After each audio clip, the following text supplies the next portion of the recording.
ఇప్పుడు నేను మళ్ళీ రైతులకు మాట ఇస్తున్నా, సంక్రాంతి పండుగ తర్వాత రైతు భరోసా మీ ఖాతాలలో వేసేది సోనియమ్మ గ్యారంటీ, ఇందిరమ్మ ప్రభుత్వము.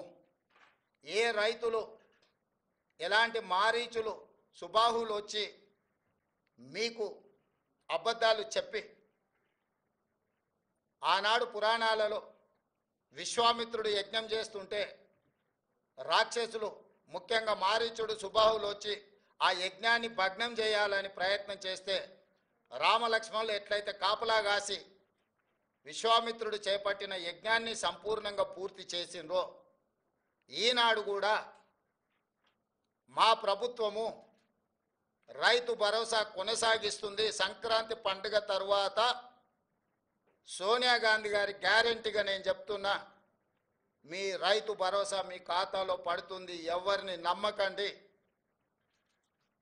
ఇట్లాంటి మారీచులు మీ దగ్గరికి మారు వేషంలో వస్తూనే ఉంటారు. ఆనాడు సీతమ్మను ఎమర్చడానికి బంగారు లేడీ రూపంలో వచ్చిన మారీచుడే ఈరోజు మారు వేషంలో మళ్ళీ బీఆర్ఎస్ బీజేపీల రూపంలో మీ దగ్గరకు వస్తారు. ఈ మారీచులను మీరు విశ్వసించకండి. సంక్రాంతి పండుగ తర్వాత మీ రైతు భరోసా మీ ఖాతాలలో పడుతుంది. విధి విధానాలకు సంబంధించి మంత్రివర్గ ఉపసంఘం వేసిన బట్టి విక్రమార్క గారు, పొంగులేటి శ్రీనివాసరెడ్డి గారు, తుమ్మల నాగేశ్వరరావు గారు, ఇతర మంత్రుల చేత మంత్రివర్గ ఉపసంఘాన్ని విధి విధానాలను ఖరారు చేయడానికి వేసినాం. రాబోయే శాసనసభ సమావేశాలలో విధి విధానాల మీద చర్చ పెట్టి ఏ రకంగా కార్యాచరణను తీసుకొని ముందుకు వెళ్దామో నిర్ణయించుకొని డిసెంబర్ నెలలో జరిగే శాసనసభ సమావేశాలలో సభలో చర్చ చేసి విధి విధానాలను ఖరారు చేసి సంక్రాంతి పండుగ తర్వాత మీ రైతు భరోసా మీ ఖాతాలలో వేసే బాధ్యత మా ప్రభుత్వం తీసుకుంటుందని చెప్పి నేను రైతులకు గ్యారంటీ ఇస్తున్నా. రైతు రుణమాఫీ చేస్తామన్నాం, చేసి చూపించినాం. రైతు బంధు చంద్రశేఖరరావు గారు బకాయి పెట్టి పారిపోతే వాటిని కూడా 7,625 కోట్ల రూపాయలు రైతుల ఖాతాలో మేము వేసినాము. ఇప్పుడు కూడా రైతులకు రైతు భరోసా అందించే బాధ్యత మా ప్రభుత్వం తీసుకుంటుంది. దీనికి సంబంధించి శాసనసభలో చర్చలు చేసి మంత్రివర్గ ఉపసంఘం ఇచ్చే నివేదికను శాసనసభలో ప్రవేశపెట్టి విధి విధానాలను ఖరారు చేసి రైతు భరోసా పథకం కొనసాగుతుంది. మారీచులను మారువేషంలో వచ్చే వాళ్ళను, అది బీఆర్ఎస్ వల్ల బీజేపీ వల్ల చూడకండి, నమ్మకండి, వాళ్ళ మాటలు వినకండి.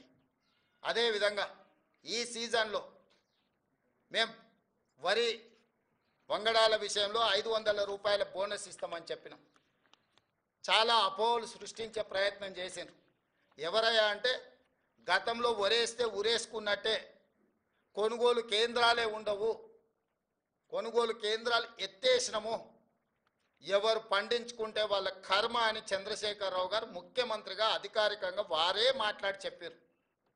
ఒకటి, కొనుగోలు కేంద్రాలు మూసేస్తున్నాం, కేంద్రం కొనడం లేదు కాబట్టి మేము కూడా కొనడం లేదని బాధ్యత కలిగిన ఆనాటి ముఖ్యమంత్రి గారే మాట్లాడినరు.